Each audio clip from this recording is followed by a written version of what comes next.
Welcome to Pomodoro Joe for Friday, October 13th.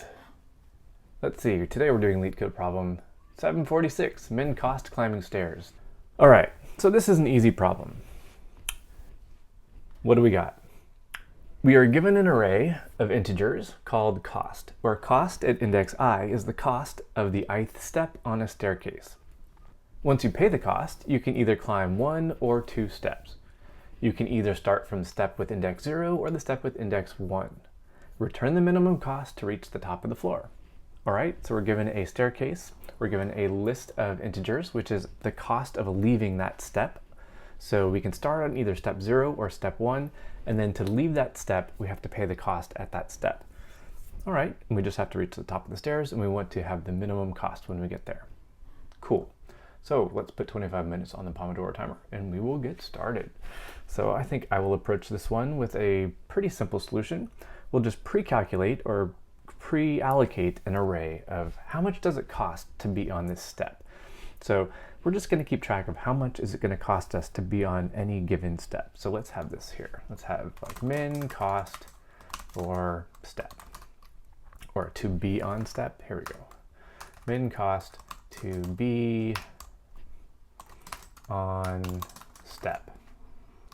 And let's see, we'll pre-allocate this. We'll just set it equal to infinite to begin with. We'll just say this is infinitely costly. So actually, I don't think I need to say infinite. I just don't know. Let's say I don't know what it is. And that's going to be times. We need to have as much room in this array as the number of steps we need to take, which is going to be the cost plus 1, or the length of cost plus 1, because we have to take that last step off the staircase. It's going to be length of cost plus 1. Okay, so this allocates an array that's going to hold the cost to be on a given step. Cool. So now we can initialize the cost at being at step 0. It's going to cost us 0 to be at step 0 because it tells us right here we can start on either step 0 or step 1. So the min cost to be on step 0 is 0, and the min cost to be on step 1 is also 0. We can just start there. We don't need to pay any cost to get there. Now we just have to go through and figure out what's the cost to get to the stop of the stop. Now we have to go through and figure out what's the cost to get to the top of the staircase. So for every step, for a step in range. Now we don't need to start at step 0. We can start at step 2 because we already know it costs 0 to go to step 0 or step 1. So from step 2 to the length of our cost, that's the length of our staircase, plus 1 because we need to get off the staircase to the top of the floor.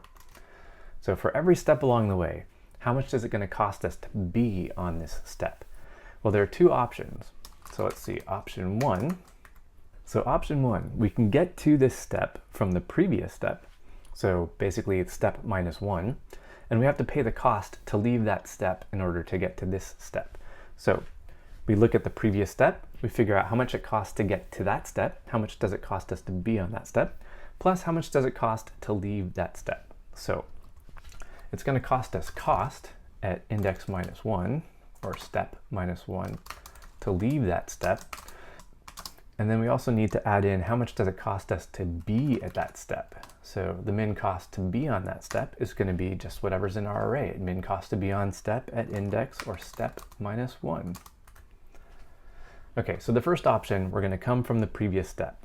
It's going to cost us the previous step cost to get off that step, and it costs us the min cost to be on that step at that step to actually get to that step.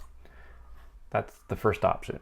Now, option 2, we can come from 2 steps back. So option 2, we look at 2 steps back. So that's the cost of leaving 2 steps back, plus the cost it cost us to get to that step.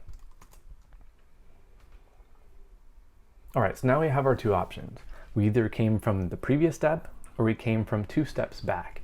Either way, it's going to cost us a certain cost to leave that step, and it costs us a certain amount to get to that step in the first place. All right, and now we want to just choose whichever one gives us the minimum cost. So our min cost to be on this step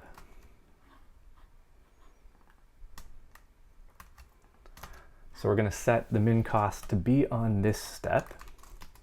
That's equal to whichever one is smaller, the minimum cost of option 1 or option 2. And then once we're done with all of our loop, we can just return the last element in our min cost to be on step, because that's going to be, we left the step. We're off the staircase now. So min cost to be on step, -1. So that's the last element in our array. All right, and this should be it. So let's see how we do. All right, seems to work. Let's see if we can pass all the tests. And we pass. We don't do great, but we pass. We beat about 36% for runtime and about 46% for memory. So not great, but it is a passing solution. Now we can do one thing really quick that might give us a little boost. So sometimes these min calls can be expensive. So if we just write our own min, we'll choose option 1 if option 1 is less than option 2. Otherwise, we'll take option 2.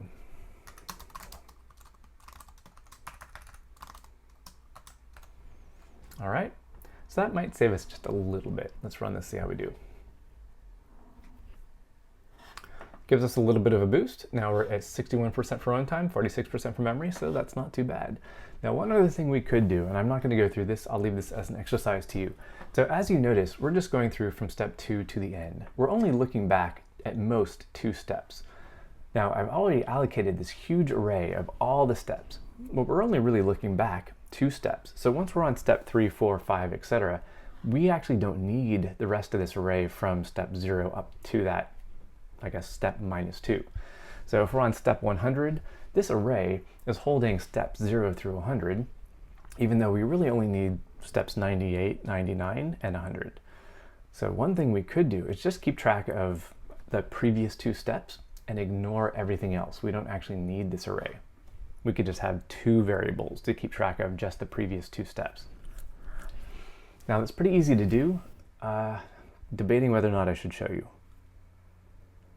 Let's keep this short. I'll let you figure that one out on your own. It shouldn't be too hard. Anyway, I hope you enjoyed this. I hope you had fun. I hope you learned something. I hope you can go out and write better code.